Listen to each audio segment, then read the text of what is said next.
anything you say, she will sing the last word. Oh, and you give a bit of space, okay? First it started from an invitation, the invitation of having this show here.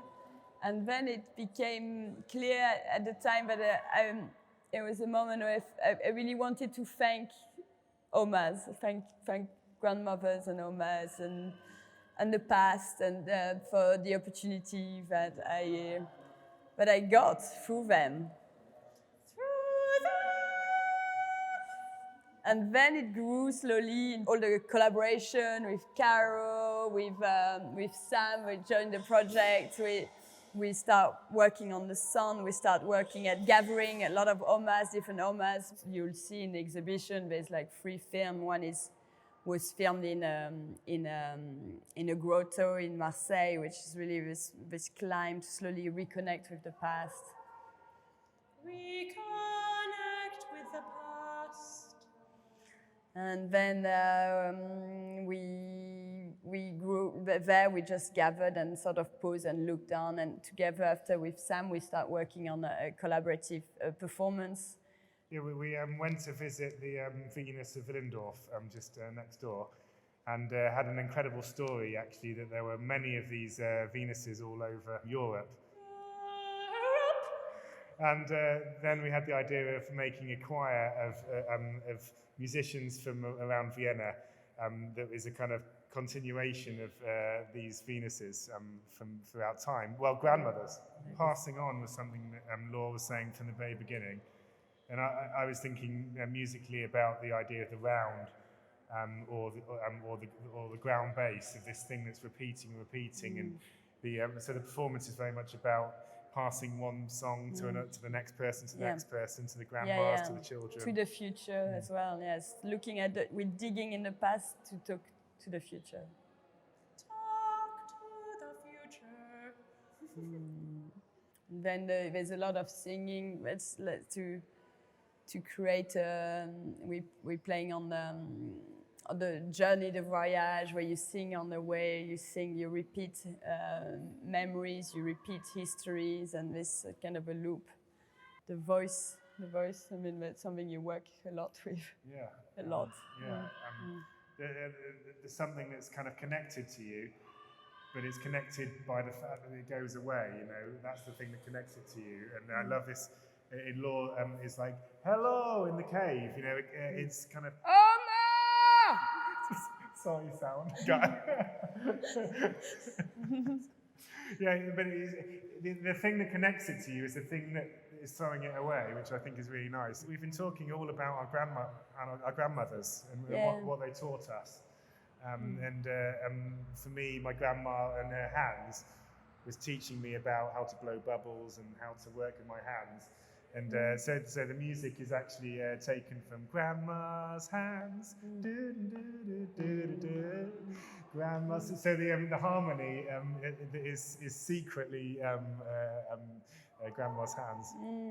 Yeah. It's all this history, that crossing and passing, and how it's a moment. I think the show we hope to trigger sense of exchanging histories and being aware, not forgetting the past to sort of live. And we also invited OMAS Against the Right, and they're coming tomorrow. They're very present. They're very they also the power of OMAS, the power that they pass on, the power that they can give us, and I think give us the chance for you to sing, maybe, for me to be an artist, for be able. Really, that's why I think this piece is about saying thank you and trying to translate that. My grandma is always part of the show. She tells me what to do. I have no control of the show. It's all done by her. It's like, you have to do this, and then here you place this mobile that I've made, and this is. She makes the teapot at home. She makes my tapestry. She tells me, go and paint this bigger. And she repaint on top of my granddad's painting. She's very bossy, so I'm at her mercy. But she's very very present. And there's a computer as well, which is another grandma that is actually choreographing everything, moving things, and it kind of has its own mind. And she calls me, you'll see she's in a video, in Yeah. a DMX part in a little corner. She's like, yeah, there's a phone, and that's my grandma telling me, hello? Oh no, it's again someone trying to sell me wine. I was like, and so she's there all the time. So, but it's also this piece for me, it's really important to say, it was highly collaborative, it's really about exchange of stories, exchange of personal stories. The climb in the Calanque in Marseille was about gathering and sharing. So it's really about sharing, and this piece really worked because we collaborated together. Caro's discussion with Kunstal, the incredible team who've been. You need to look at the walls, how beautifully painted they are, how everything is attached with so much detail. Everything's one. It all belongs. It's like it's not one dominating another. It's really that effort, a collaborative effort to create a space to have a moment of pause and an homage on our past and for the future. For the future. I think Laure was talking a lot about. We talked obviously the prehistoric gathering together, and we were thinking about the fire, the shadows, like Plato's cave, the earliest form of entertainment and storytelling. I think Laure's really challenged us to work with shadows in the space. They're hard to control, but you have to go with them. Yeah, and I think the mobiles, they're all made like you would gather on a walk, they're all bits you would collect. So like, oh, that's interesting. This feather got stuck in a fork, or, like it's always a piece of human-made plastic or whatever, and nature, a piece of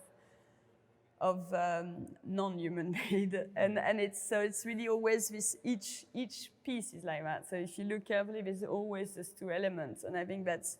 And they float around like they've been collected over centuries, or the past and the future that repeats, and they float like a little children mobile, like you're dreamy, but then also they question how come we have all this intersection, not in a negative. I don't want it to be like pointing, but a bit like this is where we are.